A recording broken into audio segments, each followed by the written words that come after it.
वो संविधान जिसे बाबा साहब की अगुवाई में बनाया गया।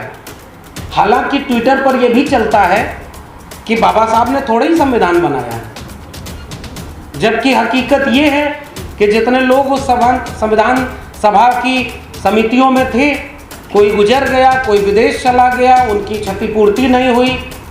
और आखिरी में जब 26 नवंबर को वहाँ बोला गया तो ये कहा गया कि भाई अगर बाबा साहब ना होते तो ये संविधान इस रूप में नहीं होता। हालांकि कुछ और अतिवादी लोग ये भी कहते हैं कि ये तो ओरिजिनल संविधान ही नहीं है।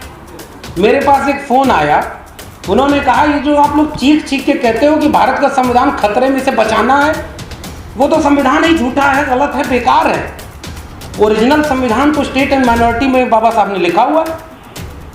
मैं कहता हूं भाई अगर झूठा और कमजोर संविधान भी नहीं बचा पाए तो वो ओरिजिनल वाला संविधान लागू कैसे कराएंगे? इसलिए सबसे बड़ा खतरा इसे बचा लो।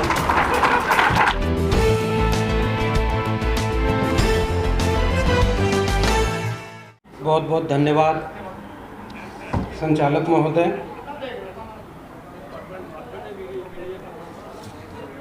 और भारत रत्न बाबा साहब डॉक्टर भीमराव अंबेडकर जन्मोत्सव समारोह को आयोजित करने वाले तमाम सभी सम्मानित आयोजकगण, मंच पर मौजूद सभी अतिथिगण, आप सभी को मेरा सादर जय भीम, जय मंडल, जय संविधान। आज बाबा साहब के इस जन्मोत्सव के उपलक्ष्य में जिस मुश्किल से ये आयोजन किया गया, पहले इसका कुछ प्रारूप और था, नाहर सिंह जी से अपडेट मिलती रहती थी, उनमें कुछ बाधाएं आई, मगर इन लोगों ने कहा कि हमने आगाज़ किया है तो आयोजन होगा, और आज इस रूप में हम यहाँ पर मिले हैं। यहाँ भी तमाम तरह की बाधाएं आईं, बिजली जा रही थी, लेकिन ये कोई सामान्य बाधा नहीं है। ये जितनी बाधाएं इस पूरे राष्ट्र के बनने में रही हैं, वैसी ही कोई थोड़ी मोनी ये बाधाएं हैं, लेकिन अच्छा है कि आप उन्हें पार करके इस आयोजन को सफल कर चुके हैं। मैं आज के विषय को जब देख रहा था, अमूमन हम लोगों की जो छवि बन जाती है, लोग इसी उम्मीद में बुलाते हैं कि यहाँ वही उसी तरह से बोला जाएगा, वही सारे तेवर। लेकिन मुझे लगता है कि जब इंडोर बातचीत हो रही हो, सामने जो जनसमूह बैठा हो, जिनमें बहुत सारे लोग आपसे उम्र में, अनुभव में बहुत वरिष्ठ हों, मंच पर बहुत वरिष्ठ लोग बैठे हों, तो मुझे लगता है कि इस मंच का तकाजा है कि मैं केवल और केवल विषय पर बोलूं। और इस विषय के 3 हिस्से मेरे सामने दिख रहे हैं: बाबा साहब, भारतीय संविधान और वर्तमान परिप्रेक्ष्य। इन तीनों पर केवल 3 बातें करूंगा। आखिरी में या कमोबेश आखिरी में बोलने का एक नुकसान ये होता है कि समय कम मिलता है, फ़ायदा ये होता है कि जो आपको कहना होता है वो पूर्व के वक्ता कह चुके होते हैं। तो बहुत सारी बातें हमारे पूर्व के वक्ताओं ने कह दी, इसलिए मैं केवल जब सोच रहा था कि आज आपके बीच में, जो कि मुझे पता चला ये आयोजन उस समूह के लोगों का है जिन्होंने जो अपना पेशा चुना है, वो पेशा ही संविधान की रक्षा का है। उन लोगों के बीच में मुझे संविधान पर बात करनी है, तो मैं क्या करूंगा उनके सामने संविधान पर बात? हमसे ज़्यादा आप जानते हैं। लेकिन एक बात मुझे महसूस होती है कि बचपन से जो स्मृति है कि संविधान या जो न्याय की पूरी प्रक्रिया है, उस न्याय की प्रक्रिया में एक प्रतीक के रूप में एक महिला की तस्वीर चलती है देश और दुनिया में, जिसकी आंख पर पट्टी हो और हाथ में ऐसी तराजू हो जिसे न्याय करना है।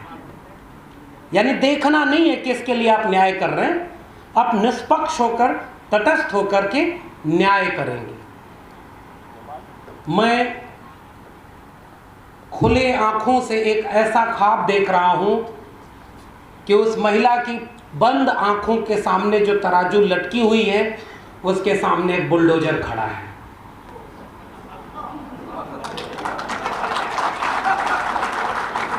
ये मेरी चिंता है और यही वर्तमान परिदृश्य है। वो बुलडोजर किसके ऊपर चल रहा है? वो बुलडोजर न्याय की उस निष्पक्ष प्रक्रिया पर चल रहा है। मैं उन लोगों के सामने मुखातिब हूं जिनके पेशे की ये जिम्मेदारी है कि वो अपने मुवक्किल का पूरा मुकदमा लड़ते हुए ये साबित करते हैं कि इसने गुनाह किया है या नहीं किया है। ये न्यायपालिका के सामने साबित होगा और इसका तकाजा लिखा भारत के संविधान ने। आज मुझे लगता है कि अगर ऐसे ही बुलडोजर चलता रहा तो ये एडवोकेट समाज का क्या होगा? उसकी तो जरूरत ही नहीं पड़ेगी। फिर तो एमसीडी के कर्मचारी और पुलिस पर्याप्त है।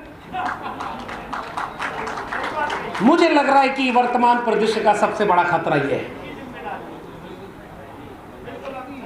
बाबा साहब जिनकी बात आज के विषय में भी है, बाबा साहब खुद बैरिस्टर भी थे। मुझे लगता है मैं अपनी बातचीत की शुरुआत में बिल्कुल एक छोटी सी कविता पढ़ना चाहता हूं। अवतार सिंह पाश की कविता है भारत। भारत मेरे सम्मान का सबसे महान शब्द, जहां कहीं भी प्रयोग किया जाए बाकी सभी शब्द अर्थहीन हो जाते हैं। इस शब्द के अर्थ खेतों के उन बेटों में हैं जो आज भी वृक्षों की परछाइयों से वक्त मापते हैं। उनके पास सिवाय पेट के कोई समस्या नहीं। उनके पास सिवाय पेट के कोई समस्या नहीं और वह भूख लगने पर अपने अंग भी चबा सकते हैं। उनके लिए जिंदगी एक परंपरा है और मौत के अर्थ है मुक्ति। जब भी कोई समूचे भारत की राष्ट्रीय एकता की बात करता है तो मेरा दिल चाहता है उसकी टोपी हवा में उछाल दूं, उसे बताऊं कि भारत के अर्थ किसी दुष्यंत से संबंधित नहीं वरन खेत में दायर हैं, जहां अन्न उगता है, जहां सेंध लगती है। मुझे लगता है कि मेरी बातचीत का उन्वान यही है कि बाबा साहब के बारे में अगर बात करने लगे तो यहाँ तो एक सेमिनार क्या, उस पर तो अथाह बात हो सकती है। मुझे लगता है कि यहाँ बाबा साहब की जीवनी पर बात करने की बजाय मैं उस रिश्ते की बात करूं जो भारत के संविधान से, उनके ख्वाब से जुड़ा हुआ है। वो संविधान जिसे बाबा साहब की अगुवाई में बनाया गया। हालांकि ट्विटर पर यह भी चलता है कि बाबा साहब ने थोड़ा ही संविधान बनाया है, जबकि हकीकत यह है कि जितने लोग उस संविधान सभा की समितियों में थे, कोई गुजर गया, कोई विदेश चला गया, उनकी क्षतिपूर्ति नहीं हुई और आखिरी में जब 26 नवंबर को वहाँ बोला गया तो ये कहा गया कि भाई अगर बाबा साहब ना होते तो ये संविधान इस रूप में नहीं होता। हालांकि कुछ और अतिवादी लोग ये भी कहते हैं कि ये तो ओरिजिनल संविधान ही नहीं है। मेरे पास एक फ़ोन आया, उन्होंने कहा ये जो आप लोग चीख चीख के कहते हो कि भारत का संविधान खतरे में से बचाना है, वो तो संविधान ही झूठा है, गलत है, बेकार है। ओरिजिनल संविधान तो स्टेट एंड माइनॉरिटी में बाबा साहब ने लिखा हुआ है। मैं कहता हूं भाई अगर झूठा और कमजोर संविधान भी नहीं बचा पाए तो वो ओरिजिनल वाला संविधान लागू कैसे कराएंगे? इसलिए सबसे बड़ा खतरा इसे बचा लो।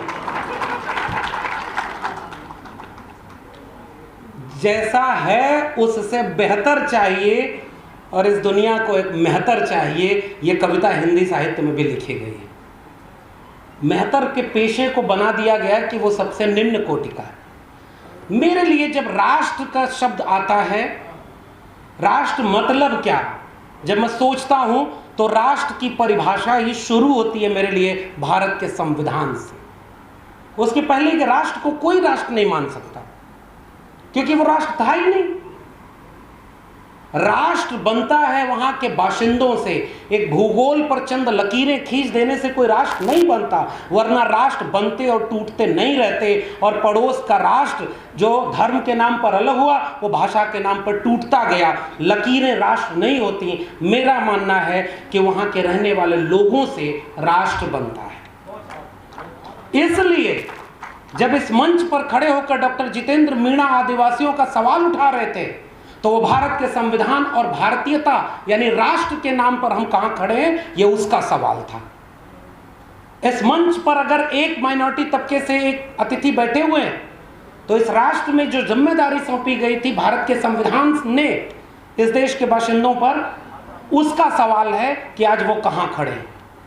इस देश की आधी आबादी जो ओबीसी है, उसके हक हुकूक, इस देश की आधी आबादी जो महिला है, इस देश में वंचित शोषित कमेरा लोग जो हैं, मजदूर किसान, उन सब से मिलकर राष्ट्र बनता है। तो राष्ट्र बनने की शर्त क्या थी?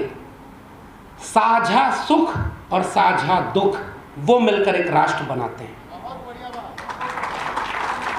और उससे भी बड़ी महत्वपूर्ण बात यह है कि हमारे सुख साझा न हो फिर भी चल जाएगा, मगर हमारे दुख साझा होने चाहिए, तभी हम एक राष्ट्र बन पाएंगे, वरना हम एक राष्ट्र नहीं है। किसी अपने पड़ोसी नागरिक के गम में हम शरीक ना हो तो फिर हम किस बात के राष्ट्र हैं? और उसका एक मुकम्मल दस्तावेज है, यानी भारत एक राष्ट्र नहीं था ना, उसे एक मुकम्मल राष्ट्र बनना था 26 जनवरी 1950 के बाद, जिस दिन इस देश में भारत का संविधान लागू हुआ। और मेरी नजर में भारत का संविधान, जो बाबा साहब ने खुद कहा कि ये तो वैसे कागज का पुलिंदा मात्र रह जाएगा अगर इसे लागू करने वाले लोग अच्छे नहीं हुए, क्योंकि हमने पॉलिटिकल इक्वलिटी तो दे दी, एक व्यक्ति एक वोट का अधिकार, लेकिन जब तक सामाजिक और आर्थिक गैर बराबरी दूर नहीं होगी, इस देश में लोकतंत्र का कोई भविष्य नहीं है। मुझे लगता है कि जो एक भरोसा होना चाहिए राष्ट्र बनने में, जैसे मैं एक सवाल अक्सर पूछता हूं, इस देश में बिरसा मुंडा, जयपाल सिंह मुंडा के पीछे किसी आदिवासी नायक नायिकाओं के बारे में गैर आदिवासी लोग कितना जानते हैं? इस देश में माइनॉरिटी तबके से आए हुए जितने भी लोगों ने इस आइडिया ऑफ इंडिया को बनाने और बचाने में अपनी शहादत दी, अपना भूमिका निभाई, उनमें से कितने लोगों को हम जानते, पढ़ते जानते, समझते हैं? कितने दलितों ने क्या क्या झेला? बाबा साहब तक को पूरा इस देश में नागरिक बोध में नहीं पढ़ने दिया गया, नहीं जानते लोग बाबा साहब के बारे में। और आज भी लोग अफसोस से कहते हैं कि हाँ वो दलितों के नेता हैं। अफसोस ये कि आजादी के 75 साल बाद भारत का संविधान अपने कागजों से जमीन पर नहीं उतर पाया, वरना लोग ये समझते कि बिरसा, फूले, अंबेडकर, पेरियार, अब्दुल कयूम अंसारी, आसिम बिहारी, अशफाक उल्लाह खां, भगत सिंह और तमाम लोगों से मिलकर के जो राष्ट्र बना है, उनमें हमारी जिम्मेदारी थी कि हम पहले अपने राष्ट्र को जाने। वो हमने नहीं जानने दिया। हमने अकादमिक संस्थाओं में, लाइब्रेरी की किताबों में इन सारे भारत के निर्माताओं को पढ़ने ही नहीं दिया। आम बहसों में हमें उन्होंने जानने ही नहीं दिया गया। इसलिए भारत का संविधान एक भरोसे का नाम था कि चलो भाई, अब कम से कम आप एक राष्ट्र बनना, ये हम तुम्हें सौंप के जा रहे हैं। बराबरी, धर्म निरपेक्षता, समाजवाद ठीक है, बाद में पंथ निरपेक्ष शब्द जोड़ा गया, समाजवाद शब्द जोड़ा गया, लेकिन जो समता, स्वतंत्रता व न्याय, बंधुत्व, ये मूल है उस भारत के संविधान का, मगर हमने उसे कागज पर रहने दिया, जमीन पर नहीं उतारा। इस वीडियो में कही गई सभी बातें वक्ता की अपनी राय है, जिसकी पुष्टि हम या हमारा चैनल नेशन टाइम नहीं करता।